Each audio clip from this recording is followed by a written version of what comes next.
আসসালামু আলাইকুম সুপ্রিয় শিক্ষার্থীরা, তোমরা আলোকপাত একাডেমির সাথে হাঁটি হাঁটি পা পা করে তোমাদের গন্তব্যস্থলে পৌঁছতে শুরু করেছো।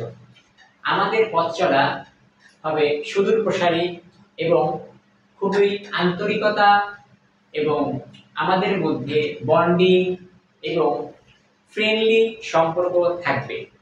তোমরা আমাদের কাছে সকল সমস্যা শেয়ার করবে। আমরা আশা করব তোমাদের সকল সমস্যার সুষ্ঠু সমাধান করতে। তো আমি তোমাদের ওমর ভাই তোমাদের গণিত বিষয় নিয়ে ক্লাস নিয়ে থাকি এবং নিয়ে যাচ্ছি। তো গত পর্বে আমরা অষ্টম শ্রেণীর উৎপাদক বিষয়ের দুইটি অঙ্ক সমাধান করেছি।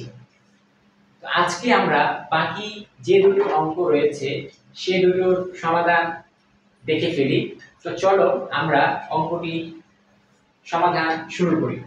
দেখো, তোমাদের বোর্ডে দুইটি সহগ দেওয়া আছে, দুইটি অঙ্ক দেওয়া আছে। একটি হচ্ছে x² - 15x + 54। তো আমি তোমাদের উৎপাদক নিয়ে সংক্ষেপে যে কথাটি বলেছি সেইটি মনে রাখলেই তোমাদের উৎপাদক নির্ণয় করা সহজ হবে। সেটি হচ্ছে কি, তোমাদের মাঝখানে যে সংখ্যাটা থাকবে মিডল টার্ম, দেখো মাঝখানে যে সংখ্যা থাকবে সেই সংখ্যা কি করতে হবে তোমাদের, এমন দুটি সংখ্যা যা যোগ বা বিয়োগ করলে হবে 15 বা এখানে কত 3, এবং সেই দুটি সংখ্যা গুণ করলে হবে যথাক্রমে 54 অথবা 28। তো এগুলা নির্ণয় করা কিন্তু খুব কঠিন না, আবার খুব সহজ নয়। তোমরা অঙ্কটাকে যদি সিম্পল মনে করো, অঙ্কটা যদি ইজি মনে করো, যদি ডিফিকাল্ট না মনে করো, তাহলে তোমাদের অঙ্ক করতে যেমনিভাবে মজা লাগবে ঠিক তেমনিভাবে তোমাদের অঙ্ক করাটা তোমাদের জন্য খুব স্বাচ্ছন্দ্যপূর্ণ, মজা নিয়ে তোমরা করতে পারবে। দেখো, আমি তোমাদের বলেছি যে সর্বশেষ যে সংখ্যা দেওয়া থাকবে সেই সংখ্যার লসাগু নির্ণয় করতে হবে। লসাগুর মাধ্যমেই আমরা দুইটি সংখ্যা পেয়ে যাব। চলো আমরা আজকে প্রথম অঙ্কটি সমাধান করি। এখানে দেওয়া আছে x² - 15x + 54। তো আমরা এখানে প্রথমে কি করব, 54 এর লসাগু নির্ণয় করব। তো চলো আমরা 54 এর লসাগু নির্ণয় করি। দেখো, যেহেতু 54 এর সর্বশেষ সংখ্যা জোড়, তাহলে এটা 2 দিয়ে ভাগ করা যাবে। 2 দিয়ে ভাগ করলে কত হয়, 27, 27 হয়। এখন 27 যেহেতু বেজোড় সংখ্যা, তাহলে 3 দিয়ে ভাগ করা যাবে, 3 নং 27, এবং 9 দিয়ে আবার 3 দিয়ে ভাগ করা যায়, 3 3 9। তাহলে আমরা এখান থেকে কি কি পাচ্ছি, আমরা এখান থেকে পাচ্ছি 2 3 3 3। দেখো, আমাদের কিন্তু চারটা সংখ্যা লাগবে, চারটা সমন্বয়ে দুইটি সংখ্যা করতে হবে। দেখো, এখানে লাগবে হচ্ছে আমাদের 15।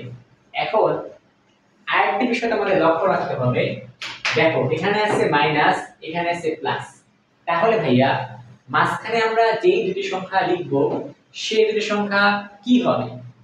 দেখো, এখানে লেখা আছে কি, মাইনাসে মাইনাসে প্লাস, অর্থাৎ তোমাদের এখানে 15 থেকে যে দুটি সংখ্যা বের হবে তার দুটি সংখ্যাই মাইনাস হবে।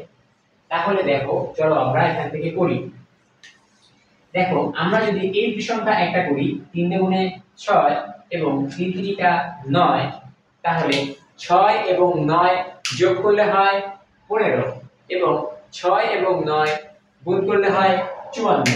আমরা অঙ্কটি সুন্দরভাবে সমাধান করে ফেলেছি। তাহলে আমরা এখানে কি লিখতে পারি, আমরা লিখতে পারি x² - 9x - 6x + 54।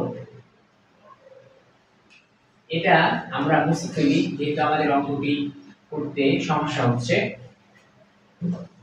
দেখো মাইনাসে প্লাস, দেখো মিলছে কিনা, মাইনাসে প্লাস।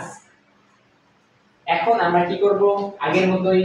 এখন তোমাদের আশা করি বারবার বলতে হবে না যে এখানে x কমন নিতে হবে, তারপরে এখানে x বাকি থাকবে, মাইনাসের মাইনাস, 9 এর 9। এখানে যেহেতু x নেই তাহলে x কমন নেওয়ার কোনো প্রয়োজন নেই, তাহলে এখানে কি নিব, -6।